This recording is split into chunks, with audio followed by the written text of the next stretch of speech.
from behind. That's what SOS is going to do. Oh, Here's it's Byung. As we said, I think this is the obvious choice for CJ Anthos. Yeah, it's going to work out. The one that makes sense for sure. He literally prepared for this player for several days for yesterday's match and then won it. Yeah, on this map again, same map.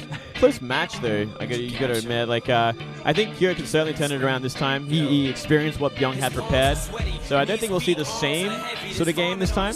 But it's hard to say who's going to be ahead. Yeah, it's going to be interesting as well to see the spawning locations. Last time it was at vertical spawns, allowed Kira to go for that kind of style where he put tanks behind both the mineral lines of the 3rd and 4th base. He could possibly do it even if they are cross spawns, but maybe we saw a tendency for him to go into a bit of bio in that game. Maybe he'll go full bio like Gumio did in his series.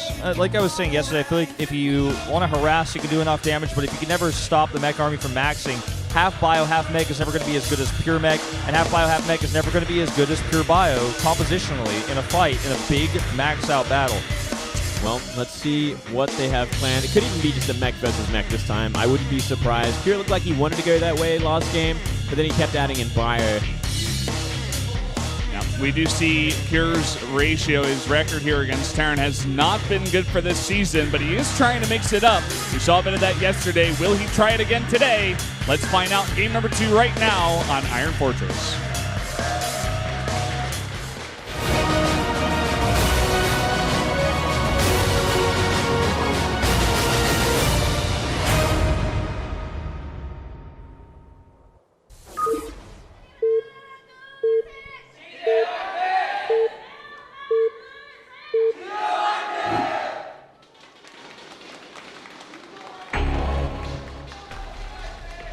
Up here in the top right, in the yellow for CJ Anthos, the Terran player, it is Byung. Unimpressed. Unimpressed indeed. He already defeated his opponent yesterday. It is Kira for Day2 Green Wings. Cross spawns on the opposite side of the map. It's a big, juicy map indeed. Mech would take a long time to get across the map. Both players want to go for it. We could see a long game. That we could. And I think that's Kira's best bet today, is to actually try to defeat Byung with mech. Could be. Definitely could be. My face when Rogue Banling bombed hero. I like it. Yeah. That's good. That was my face too. But yeah, in that last game, Byung was eventually able to sustain the damage for long enough where he was able to go for that mech push when they were at vertical spawns. It's not going to be nearly as easy when they are this far apart. So I actually do favor these positions for Kira this time around. And after getting the confidence from winning that first win so easily, I wouldn't be surprised if he has a decent chance in this one. Yeah, it's kind of like a nice warm-up game to start things off. And, bio wouldn't do too bad in these positions too, because you have more maneuverability. You don't have to worry about a vertical sort of push. It does make a lot of sense. We do have a gas first here for Byung, and Kira is going to take his gas on normal timing, very similar to what we saw yesterday in differing build orders. Let's see if he actually commits to Banshee Cloak, because yesterday we saw a bit of a fake, he showed it as much as he could, then actually just went for a quick Raven. Yeah. We also saw 3 Reapers out of Cure, and didn't even try to bunch them up, didn't want to snipe any Marines, no fighting. He was essentially just sending in one by one to go scout. But this time around, it's going to be a Marine to start things off. Yeah, keep in mind also, yesterday we saw really cool vision control at vertical spawns from Kira. He always had Marines in every single different pathway. Marines or Reapers, always having vision of where Byung might drop, where he might do a Hellion run by with his mech. So let's see if he does something like that today as well. Obviously, it's easier to do that at vertical spawns, because if your opponent's going through the middle of the map, he's taking a lot longer, so you know where he's most likely to go, which is, as the crow flies, the fastest path. At cross spawns like this, not necessarily going to be able to see that army coming. Still waiting for the timing on the second gas for both players as well. It really gives us an idea if they want to go for any sort of Banshee play, what their ideas of the mid game here. Really curious to see if we are going to see that mech play from Kira this time. Yeah, I feel like the ball is definitely in Kira's court right now. What is he going to show us? But he's already showing us variation on what he showed us yesterday, going into Marines instead of Reapers, getting a fast CC here. It looks like even on the low ground. And, we're going to see Byung again go for gas first, but he's actually getting delayed Reapers into Hellions and his own CC, so it looks like he just wants to use these ground units to kind of control the middle of the map. Yeah, this could actually do some work if he comes for an attack pretty early, considering that CC is on the low ground as well, and currently only 2 Marines are out to defend it. 2 Hellions on the way now, but still, if he gets a good position, maybe he can do some damage. If he bunches up right now and starts poking at the front at these Marines, I think definitely he has a very, very short timing window here. But as these reactor Hellions do come out, it is going to close very soon. And he is going to try to bunch up here with, it looks like, 2 Reapers and a Hellion. Yeah, I think more than doing damage here, the key is to trade and then try to get a Reaper into the main. It doesn't look like it's going to happen. He might actually have to scan here, as he's unsure as to what Cure is doing. But trading Reaper hit points for Hellion hit points, obviously better for the Reapers because they will simply just regen that for free. And starports are getting close to being finished. No tech labs yet. No tech labs, no second gas for either player, so they're just going to be staying on a lot of Hellions for now. And it looks like Vikings, at least for Cure. And I wouldn't be surprised if we see the same from Byung with this kind of build order. It looks like identical builds, essentially. Yeah, just a variation on Reaper versus faster Factory. And they obviously are going to go Vikings first here because they don't have vision of the gases. And also, with this few units on the ground, drop ships aren't really an option at this point because they don't have anything to drop with. They both kind of did a fast expand here. This could be one of those longer games, as you were saying.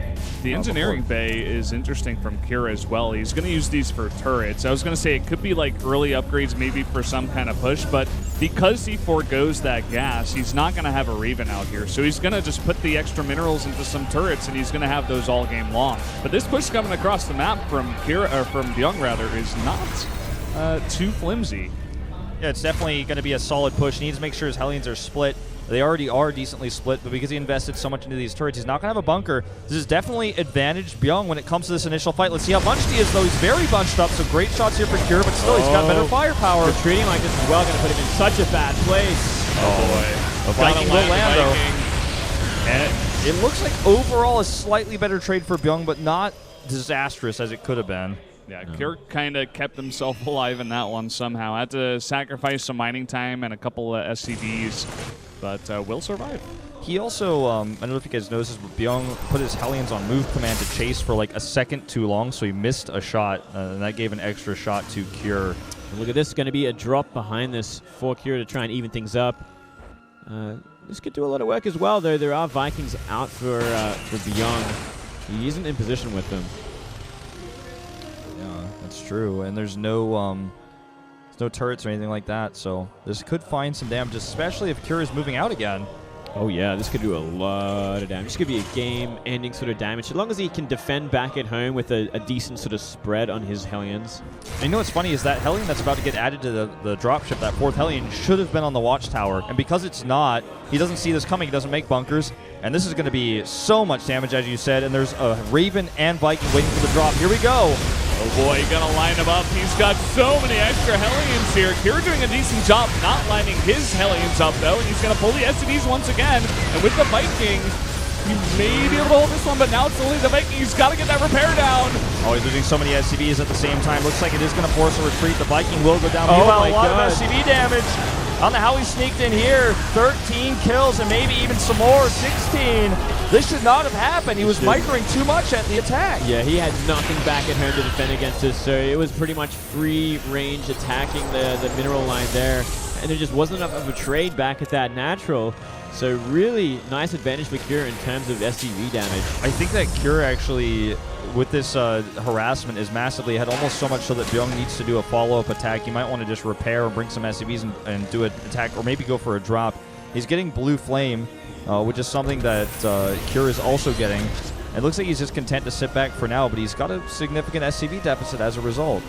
It's really about those SCVs. I mean, we do see Cure down here a bit in army supply. We do also have the Raven added into the air mix here for Byung. So anytime those air units come into contact, Byung will easily win that fight. And look at this, 3rd base now on the way for Cure. He's got that momentum in economy, but not far behind is Byung, despite kind of trying to recover right now. He's not too far behind. This is a risk from Cure, and it might not pay off, especially because of that air control like you were talking about. If those Vikings are, if those Vikings are in the air for Cure, this is a big problem. And there they are in the air, which means they are going to take massive damage here. There's no repair. just going to let them fight. He didn't even control those. Now he moves back and loses a free Viking. Nice target fire there from Byung as well. And now he sees the army of Pure, and he's adding in his Hellions. He's going to drop his own Vikings and put down some auto turrets. 3 auto turrets, a ton of extra DPS here. A better lineup as well for the fight. Free Igniter done for both groups of units, but look at the auto turrets adding that extra DPS. That's the game-ending push, though, here for Byung. He is going to tie up this series. You know, he lost so many SCVs. He knew he needed to do a push like this, and he caught those Vikings for free. And the lineups were just insane. With Blue Flame, that snowball is out of control. Yeah, with that Hellion advantage as well. Just great positioning all around. And just skipping out too much on those Vikings really puts you in a bad place. Oh, God! There you go. Goodbye. The GG scans are coming in, and there's the GG. Byung will tie this up. Man, making Terran versus Terran look like the other mirror matchups. Just one wrong step, and you are dead. And that's just kind of how it went there. Losing the Vikings' firepower was a big problem. If he had those extra Vikings plus the Vikings he was reactoring out, I think he might have had enough to defend if he split a little bit better. Those auto turrets did some serious work, though. They blocked the SCVs from getting involved in the fight, and they just do a lot of DPS on their own. You know, they're armored. They basically are unkillable by Hellions. Yeah, they're very tanky in that kind of situation. But now it comes down to who's going to come out on Coda for Jin Air.